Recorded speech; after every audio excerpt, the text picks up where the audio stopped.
राधे, जय श्री श्याम। आज मैं आपको एक कहानी सुनाती हूँ। वृंदावन के वैद्य जी थे, उनके बारे में बताती हूँ।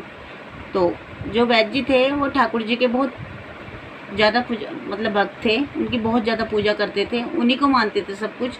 उनकी दिनचर्या ठाकुर जी से ही शुरू होती थी और रात को ठाकुर जी का ही नाम लेके लास्ट में सोते थे। छोटी सी दुकान थी उनकी, अपना जो क्लिनिक कह सकते हैं वो था।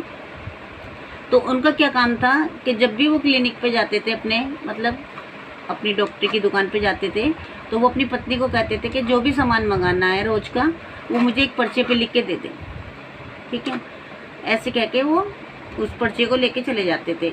उनका क्या काम था, क्या नाम है, जितना भी पर्चे पे सामान है उतने तक की बिक्री करने के बाद वो फिर बाद में फ्री सेवा करते थे, फ्री लोगों को दवाई बांटते थे, फ्री इलाज करते थे। बस उतना ही चाहिए था जितना ज़रूरत थी। एक दिन कहने लगे अपनी पत्नी से कि भाई मुझे सामान लिख दो। और जी उनकी एक बेटी थी दोस्तों, तो वो कहने लगी कि भाई मुझे सामान लिख दो, मैं सामान ले आऊँगा और शाम को, ठीक है। सामान के साथ साथ उनकी पत्नी ने कहा कि दहेज का सामान भी इकट्ठा करना है, हमारी बेटी बड़ी हो गई है, तो उसका भी कुछ सामान उन्होंने उसमें लिख दिया। वो पर्चा लेके चले गए, देखा पर्चा, उदास हो गए, कहने लगे भाई मेरी इतनी कमाई नहीं है, मैं तो रोज़ का सामान ले जाता हूँ और थोड़ी बहुत अपनी सेवा कर लेता हूँ जो बाद में होती है। ऐसे ही सोच रहे थे दोस्तों। सोचते सोचते कुछ टाइम बाद उनके पास एक गाड़ी आके रुकी। जब गाड़ी रुकती है तो एक आदमी उसमें से निकलता है और वो उनके क्लिनिक पे आता है। जय श्री कान्हा जी बोलता है, वो राधे राधे बोलता है उनसे और कहता है कि आपने मुझे पहचाना वैद्य जी? वैद्य जी कहते हैं नहीं, मैंने तुम्हें नहीं पहचाना। वो कहता है अब से 12 साल पहले मैं आपके पास आया था, मेरी शादी को काफ़ी टाइम हो गया था, मेरे कोई औलाद नहीं थी, तो मैंने आपसे कहा था, तो आपने मुझे दवाई दी थी, तो जो दवाइयों की पुड़िया थी उन पर हर दवाई पे राधे राधे श्री कृष्णा लिखा हुआ था। तो हमने वो दवाई खाई, आज हमारे 3 औलाद हैं। फिर मेरा यहाँ से ट्रांसफ़र हो गया और मैं बाहर चला गया। बाहर जाने के बाद मैं 12 साल बाद यहाँ पे आया हूँ। मेरी भांजी की शादी थी, मेरी विधवा बहन है, तो उस भांजी का एक्सीडेंट हो गया और मेरी भांजी ख़त्म हो गई। तो मैं यहाँ पे आया हूँ इसलिए कि भाई शादी का सारा दहेज मैंने उसका ख़रीद लिया था।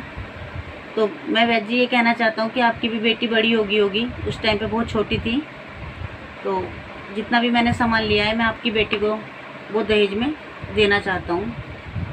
तो वैद्य जी कहने लगे कि भाई ये तो आप मेरे लिए क्यों? कहने लगे भाई देखो मेरी वो भी भांजी थी और आपकी बेटी भी मेरी बेटी ही है, तो कुछ सामान मैंने ले लिया है, कुछ रखा है और जी कुछ मैंने ऑर्डर कर दिया है। आपको जब भी, चाहे साल भर में शादी करें चाहे 2 महीने में शादी करें, आपको जब भी सामान लेना होगा वहाँ से ले लेना। मैंने पेमेंट पहले ही जमा कर दिया और कुछ मैं कैश देने के लिए आया हूँ,